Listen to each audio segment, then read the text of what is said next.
I never imagined I'd be standing in a county clerk's office at 7 a.m. on a Tuesday morning, watching my daughter get arrested for forgery. But there I was, holding a stack of notarized documents while two deputies read Jennifer her rights. She kept screaming that I was ruining her life.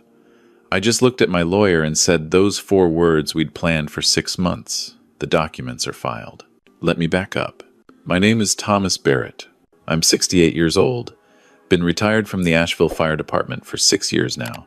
Spent 32 years working my way up from rookie to fire chief.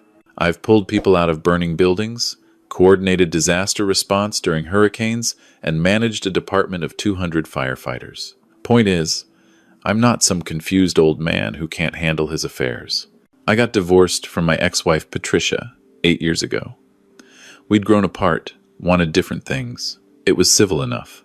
No kids involved in that mess since they were already grown. I kept the house, a 3-bedroom ranch in West Asheville that I bought in 1988 for $85,000. Today it's worth about $650,000, maybe more. The neighborhood changed. Used to be working-class folks like me. Now it's breweries and yoga studios on every corner. I have 2 kids. My son Marcus is 40, lives in Seattle, works in tech. Good kid, calls me every Sunday, visits twice a year. We're solid. Then there's Jennifer. She's 37, married to a guy named Mark Sullivan. They live about 20 minutes away in one of those new subdivisions off Hendersonville Road. They have twin boys, Jake and Cole, who just turned 9. Jennifer works as a real estate agent. Has for about 10 years now. Mark used to be in restaurant management, but he's been between jobs for the past 3 years. That's how Jennifer describes it. Between jobs. I call it unemployed, but apparently that's not supportive enough. This all started last summer, July 15th, to be exact. I remember because it was the day after my birthday, and I'd just finished my morning run. Yeah, I run 5 miles, 4 times a week. My cardiologist says I have the heart of a 50-year-old. My orthopedist jokes that I'm keeping him in business because I refuse to act my age.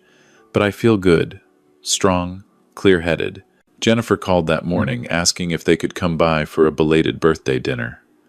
Just family, she said. Mark would grill. The boys wanted to see Grandpa. Sure, I said. Come around 6. They showed up at 5:30. Mark was carrying a cooler full of steaks. Expensive cuts, I noticed. Jennifer had a briefcase. That should have been my first warning. Jennifer never brings a briefcase to family dinner. Hey, Pop. Mark shook my hand too firmly. How's retirement treating you? Can't complain. You bring enough food for an army there? Only the best for you, old man. He clapped me on the shoulder. The boys ran into the backyard immediately. My property backs up to a creek, and they love looking for crawdads. Good kids, polite. They still hug their grandpa without being prompted. Jennifer kissed my cheek. Happy belated birthday. Sorry we couldn't make it yesterday. Things have been crazy. You're here now. That's what counts. We settled on the deck while Mark started the grill. I poured lemonade for the kids, got Jennifer a glass of wine, grabbed a beer for Mark and myself. Dad. Jennifer shifted in her chair. We need to talk to you about something important. Here we go, I thought. Mark needs money again. It was always something with Mark. Car repair, medical bill, business opportunity that didn't pan out. Okay, I'm listening. Mark and we've been working on something. A real opportunity. He came over, sat down. We want to open a restaurant. Not just any restaurant. A high-end steakhouse concept. Farm to table, local sourcing, craft cocktails. Asheville's market is perfect for it. That sounds ambitious. We've found the perfect location. Old warehouse space downtown. The landlord's willing to do a long-term lease, but we need capital for build-out, equipment, permits. Jennifer was talking faster now, the way she does when she's nervous. We've crunched the numbers. The market research is solid. We just need funding. Banks turned you down? Mark's jaw tightened. The banks are being difficult. They want collateral we don't have. Personal guarantees. And they're concerned about my employment gap. How much are you looking for? $200,000. Jennifer said it like it wasn't a fortune. I took a sip of my beer. That's a lot of money. We know. That's why we're coming to you. Not for a handout. We want you to co-sign on a business loan. With your credit, your assets, the house, banks will approve it. We'll make all the payments. This doesn't cost you anything unless we default, and we won't. This is a sure thing, Dad. There's no such thing as a sure thing in the restaurant business. Failure rate is what, 60% in the first year? This is different. Mark leaned forward. I've got 15 years of restaurant experience. Jennifer knows the market. We've got a business plan. We just need someone to believe in us. I looked at my daughter. She had her mother's eyes. Hopeful, desperate. And behind that, something else. Entitlement, maybe. Or calculation. Let me think about it. This is a big ask. Of course. Jennifer relaxed slightly. Take your time. We just wanted to get it on your radar. The stakes were good. The boys were entertaining. We played horseshoes. Mark helped me carry some firewood from the shed. Normal family evening. But something felt off. The way Jennifer kept glancing at Mark. The way Mark watched me too closely, like he was studying my reactions. They left around 9. Jennifer hugged me tight. Thanks for considering it, Dad. This could change our lives. After they left, I sat on my deck and thought. $200,000. Co-signing meant I'd be fully liable if they defaulted. And Mark's track record wasn't great. The restaurant he'd managed before had closed. The one before that had let him go. Jennifer's real estate income was inconsistent. But here's what really bothered me. Jennifer had never asked me for anything like this before. When they bought their house, they handled it themselves. When the twins were born and money was tight, Patricia helped them, not me. So why now? I slept on it. Next morning, I went to my bank. I've been with First Citizens for 35 years. My banker, Gloria Martinez, knows me well. Tom. She smiled when I walked in. What brings you in? Everything okay with your accounts? That's what I want to make sure of. Can you pull up my accounts? All of them? She looked puzzled but typed away. Everything looks normal. Checking, savings, your CDs, investment accounts, all secure. Has anyone tried to access them recently? Besides me. She frowned, typed more. Let me check the activity log. Her face changed. Actually, there was an access attempt on your investment account 3 weeks ago. From an IP address that wasn't your usual one? The system flagged it and sent you a security alert email. I never got an email. It went to your email on file. Your old Bell South address? I don't check that anymore. Moved everything to Gmail 2 years ago. Did we update it here? Gloria looked uncomfortable. We should have. But according to this, someone verified your identity using your mother's maiden name and your first car. The information was correct, so the system accepted it. But then the request was denied because they didn't have your password. Who was trying to access it? The login attempt came from Jennifer Sullivan's home IP address. We have it on file because she's listed as your emergency contact. My stomach dropped.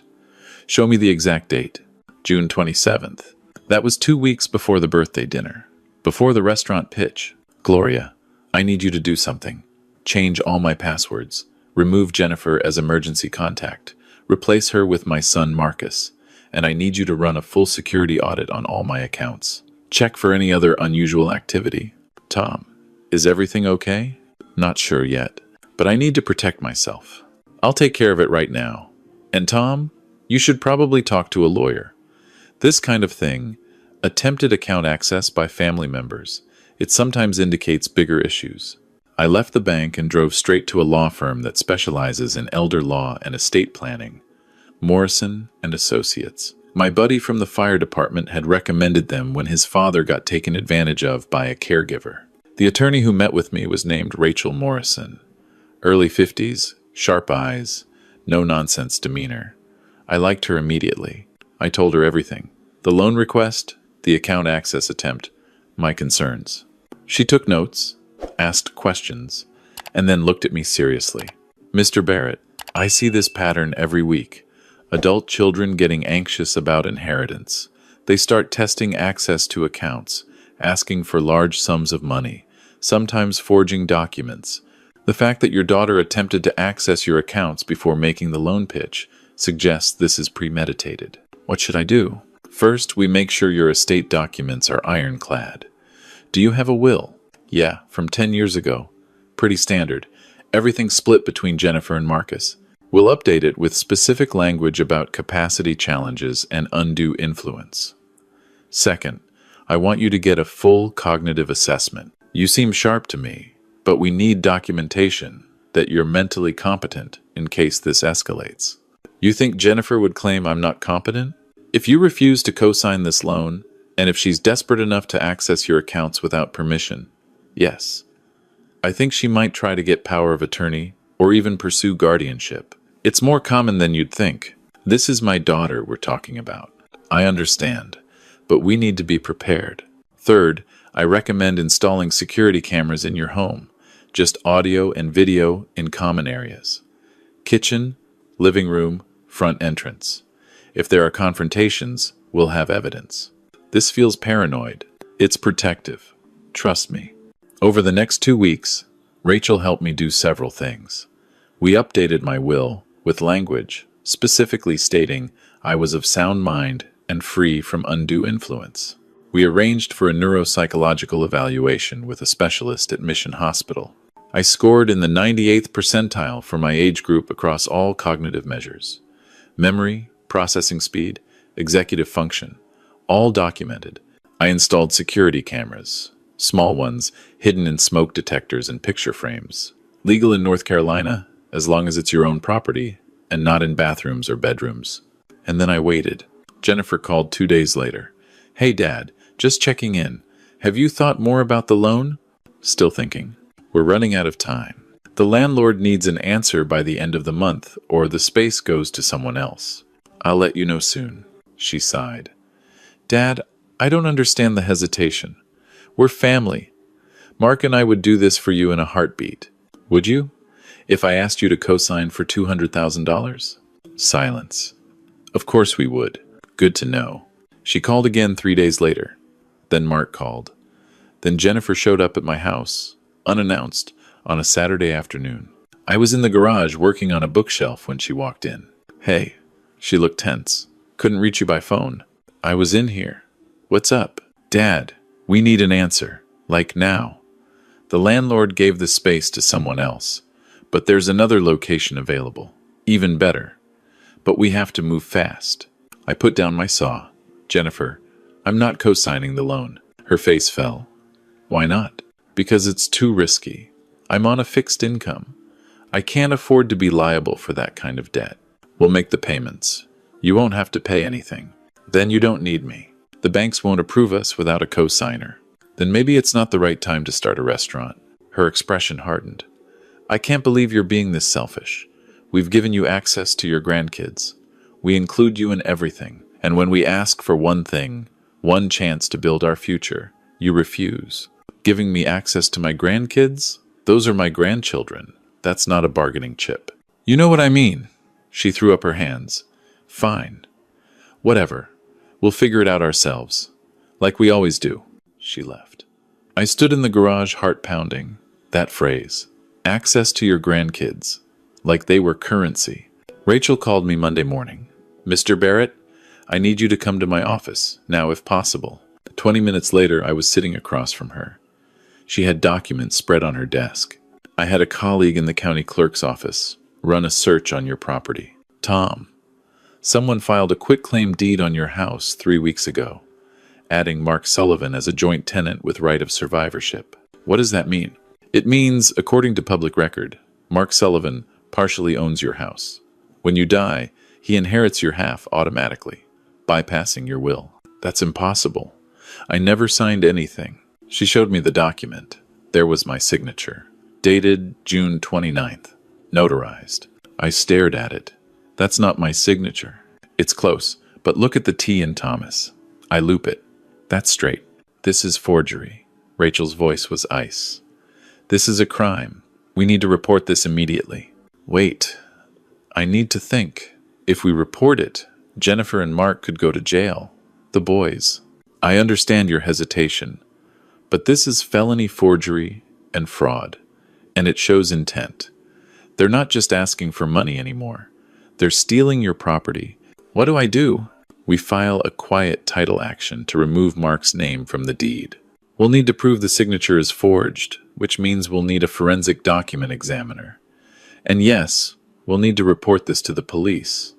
But here's what I suggest. We set up a meeting with Jennifer and Mark. We confront them with this evidence. We give them a chance to cooperate. If they sign a new quitclaim deed removing Mark's name voluntarily, we might be able to resolve this without criminal charges. And if they don't cooperate, then we do it the hard way. I called Jennifer that night. Hey, can you and Mark come over tomorrow? Around noon? I want to talk about some things. Is this about the loan? Among other things. Just come by. It's important. They showed up at 11:45, eager. Jennifer had that hopeful look again. Hey, Pop.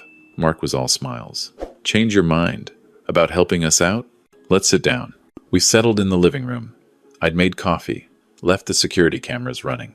Rachel was parked down the street in her car, ready to come in if I texted her. I handed Mark a manila folder. Mark, can you tell me about this document? He opened it. His face went pale. Where did you get this? From the county clerk's office. It's a quitclaim deed, filed June 30th, adding your name to my house. Funny thing is, I never signed it. Jennifer grabbed it from him. Dad, we can explain. Please do. She looked at Mark. He was frozen, so she started talking. Fast. Defensive. Look, we were desperate. The banks kept denying us. We thought if we had equity to borrow against, we could get started. We were going to tell you, eventually, after the restaurant was profitable. You'd get everything back, plus more. You forged my signature. Mark did it. She threw him under the bus without hesitation. He has a friend who's a notary. She notarized it without witnessing. Mark practiced your signature. I looked at Mark. He couldn't meet my eyes. This is a felony. Multiple felonies. Forgery. Fraud. Elder financial exploitation. Jennifer's face crumpled. Dad, please. We made a mistake. We'll fix it. We'll sign whatever you want. Just don't call the police. Think about the boys. I'm thinking about the boys. I'm thinking about what kind of parents would steal from their own family and then use their children as shields. We're desperate. Mark finally spoke. You don't understand. We're drowning. Credit card debt. Medical bills. Jennifer's income is down. We needed this. We needed a chance. So, you decided to steal my house. It's not stealing if you're family. Yes, it is. I stood up. Here's what's going to happen. You're both going to go to Rachel Morrison's office right now. She's my lawyer. You're going to sign new quitclaim deeds removing Mark's name. You're going to provide written statements about what you did. And you're going to agree to stay away from me and my property. Dad, please. Jennifer was crying now. If you don't do this voluntarily, Rachel files a quiet title action. The police get involved. You both get arrested. The boys see their parents go to jail. Is that what you want? Mark stood up. This is bullshit. That house should be ours anyway. You're going to die and leave it to us. We're just accessing our inheritance early. It's my house, not yours. Not yet. Maybe not ever, depending on how this goes. You ungrateful old bastard. Mark stepped toward me. We've put up with you for years. Coming to every boring family dinner. Pretending to care about your stories. Bringing the boys over so you don't die alone. And this is how you repay us? I just looked at him. I've been shot at. I've run into burning buildings. I've pulled corpses out of car wrecks. You think I'm scared of you? Maybe you should be.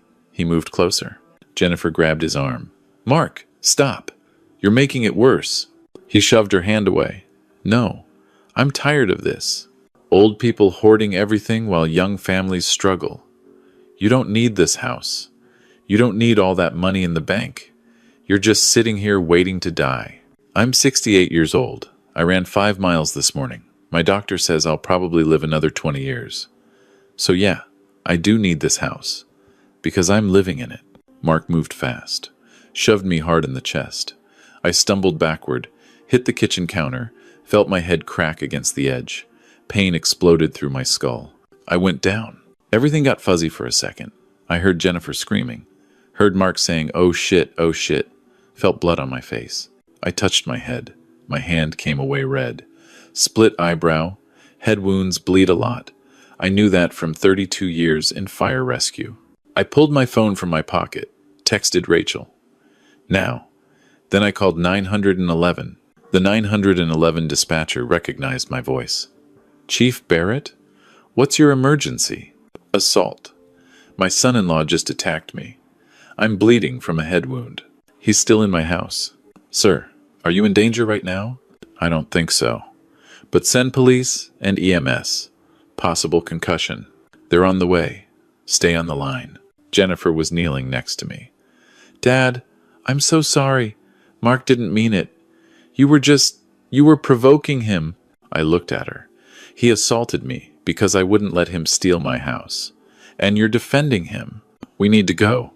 Mark was panicking. Jenny, we need to leave. The police are already coming. You leave now. It's fleeing the scene. Rachel walked in through the front door. I'd given her my spare key. She took in the scene. Mr. Barrett, stay down. Jennifer, Mark, don't move. Who are you? Mark demanded. I'm his attorney. And everything that just happened was recorded. She pointed to the smoke detector camera. Audio and video. Full HD. Mark's face went white. The police arrived 4 minutes later. 2 Asheville PD officers. They knew me from my fire chief days. Chief Barrett? What happened here? I explained while the paramedics checked my head. 8 staples, they said. Possible concussion. They wanted to transport me to the ER. One of the officers looked at Mark. Sir, we need you to step outside. I didn't do anything wrong. We have a bleeding victim and a witness statement. Step outside, now. They arrested him on the front lawn. Assault on a person over 65. That's a felony enhancement in North Carolina. Jennifer tried to leave, but the other officer stopped her. Ma'am, you're a witness. We need a statement. Rachel handed the officers a flash drive. Full video and audio from the incident, and documentation of the property fraud. The officer looked at Jennifer. Ma'am, are you aware that assault on an elderly person carries enhanced penalties? Are you also aware that your presence during the assault could make you an accessory? Jennifer started crying. Hard. I want a lawyer. That's your right. But we're going to need you to come to the station for questioning. They took them both away. I sat in my kitchen with a bandage on my head while Rachel made notes.